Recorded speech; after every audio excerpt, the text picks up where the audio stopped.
Hello everyone, welcome back to another video. Today I'm going to be doing a breakdown of the Life is Strange Reformed Storm extended first gameplay thingy.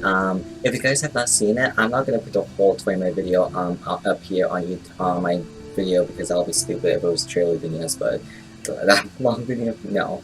So if you guys want to watch it, then the link will be down in the description below because annotations, they're gone now. So I'm going to be talking about things that they've talked about like in interviews because I was there to watch them and I was here to watch when they were talking about the gameplay. I obviously haven't seen the actual, like what I mean by I haven't seen the gameplay is because don't not actually upload the whole gameplay, but I actually watched that. But in the IGN thing, they were talking over the gameplay. So yeah, basically I'm going to be talking about everything they've said so far, and this is close to everything what they said. So okay, basically Chloe goes to a party which can be heard, which was heard online, and then basically you can see there's a whole new cast of characters that we've never seen before, and this is a new location.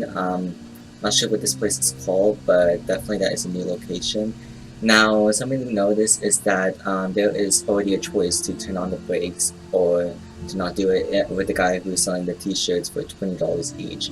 Now, if you don't do it, obviously nothing will happen, but if you do it, then obviously his car will go back and then he'll start fighting with some other guy, which I think he was from Life is Strange, but I do not remember his name.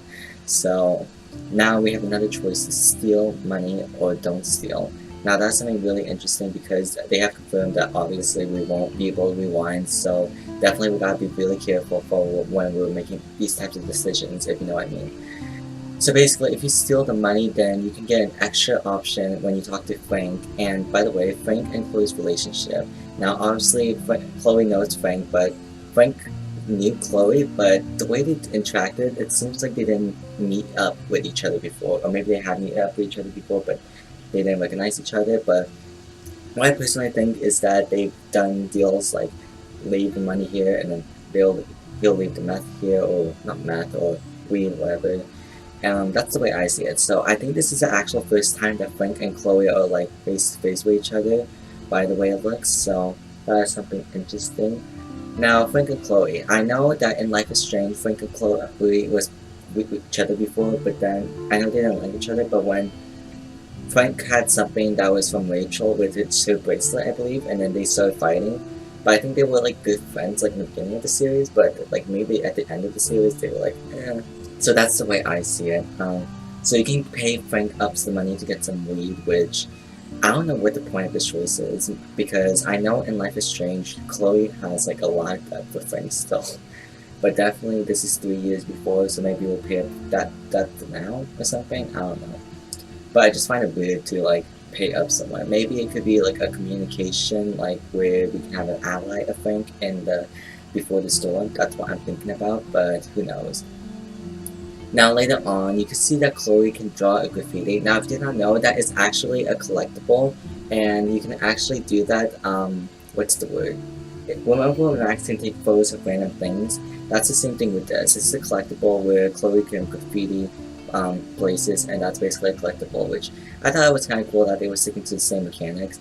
Also, another thing is that they mentioned that if you remember, Max had a journal, a diary, and she basically wrote everything that she not saw, but just talking to things, or just talking stuff in general.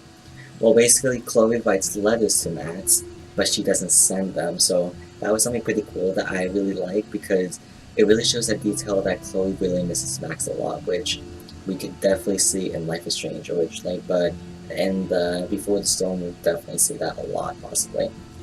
So anyways, there are these group of guys that Chloe bumps into on accident, and you can have a choice to say sorry or not sorry. Basically, I don't think anything will happen at this scene, but later on in the scene, when Chloe goes upstairs, they come back again, and you choose to make fun of them, but it doesn't really work, so, or I don't know how it works. Basically, it's like one of those dialogue options where you have to keep pressing one until you choose the right one. That's the way I saw it. Now, there is a big choice here. Basically, Rachel jumps in, and then Chloe has the choice to either run away or attack. Now, we've already seen what happens when we run away, and basically Frank saved us over there, but I'm not sure what happens if you attack. I think Chloe gets a black eye because if you see in the scene, I'm pretty sure she has a black eye, or it could just be blind. When she bumps into Nathan Prescott, Nathan Prescott with a blue jacket, she looks like she already has a black eye, which I think is personally a day after that scene happened, and I'm not sure if Chloe went home like in the afternoon because of that Joy screenshot I was talking about, but I really don't know. Okay, so basically Rachel and Chloe hang out after school, and actually wait, let me talk about something else. Okay, now in this small clip you can see that Rachel is crying because this was shown in one of the concept art, which will be shown on the screen. There is a tree burning. At first I thought Chloe had a power or something, but it looks like someone could be burning down something of Rachel, which doesn't make sense because it's a tree. Maybe Rachel's family owned the land, that's what I'm thinking at the moment, but we really don't know exactly like why she's crying about. Maybe she burned it down herself towards our anger, like at the junkyard later on. So basically, Chloe and Rachel on school, and basically this is not really that much of a detailed moment, but they basically have an interaction together and just talk about what they like, really, and just make fun of some people. So that was a little cool adjective, what not adjective, a cool brief moment, I guess that's the word. So that is something that I've noticed, and in the later on scenes in the junkyard scene, you can definitely see that Rachel is angry and Chloe has a choice to either try to make it up to her, not make it up to her, but give it a bat, or she can start hitting things just because Rachel started doing it. But in all honesty, I think either way will go bad. Or, I don't know, maybe it'll show like a weird sign of attention of Chloe if you decide to hit the bat with yourself, but definitely, they did mention that that this choice, if you don't do this choice, then the other choice, it might not be possible to like be friends with Chloe in a way. So they said something like that. I'm kind of twisting it in the wrong way, which I'm sorry, but they basically said that this choice can affect this other outcome of the choice, even though it's like another choice, if that makes sense. So basically, a choice affects two choices later on, if that makes sense, when you choose one choice, because like past memories, like you can remember like, oh, but you did this before, if that makes sense. So basically Rachel leaves and Chloe is all alone, and that is something really sad too. Yeah, that's basically it. Okay, so basically I forgot to talk about the final choice, which I'm sorry, so this is future me here. Basically there was a choice where Chloe can say that Rachel and them have a friendship or something more, which I think could mean like a personal relationship, which, I don't know, it really doesn't make sense. I personally think it means a personal relationship. I wish they could have been more clear, but I guess since that's what Chloe didn't say, I guess depending on what we say, basically.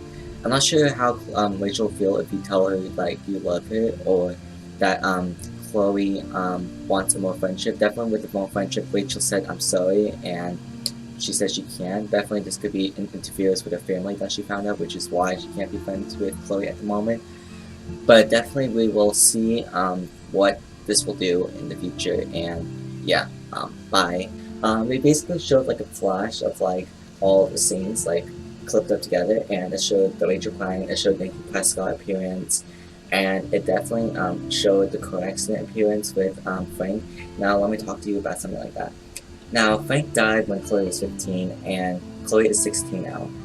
It is impossible for her to be in the car because she was never in the car, so what I'm trying to say is that Life is Strange Before the Storm is trying to do some like dark memory crap, which leads Chloe into a position where it actually never happened. So basically she's like in a dark place right now where she's thinking that something happened. I'm not sure if this could be like a dream, like maybe she had this dream in the morning or something, but definitely this is something to, what's the word? This is the key element to this game. And definitely Chloe and Rachel have like the same issues, and Rachel, I know she's this all perfect girl, but we really don't know that much about her since obviously she died in Life is Strange, so that's something that I've noticed, and I think that was pretty much it for what I talked about. I hope you guys enjoyed. Please leave a like, subscribe, and I'll see you guys later. If you guys want more Life is Strange videos, mention in the comment section down below, because I'm not sure if anyone's actually enjoying this. I think they are actually, because I don't know, it's not Telltale games like I usually do, but I really like Bandcamp is weird. It cut out me saying Life is Strange, so basically, I was saying I really like Life is Strange, and it kind of feels better than the Telltale game. That's what I said. So, I hope you guys enjoyed. Please leave a like, subscribe, and I'll see you guys later. Goodbye. Yeah, that was cringe. Whoops. Fuck this place.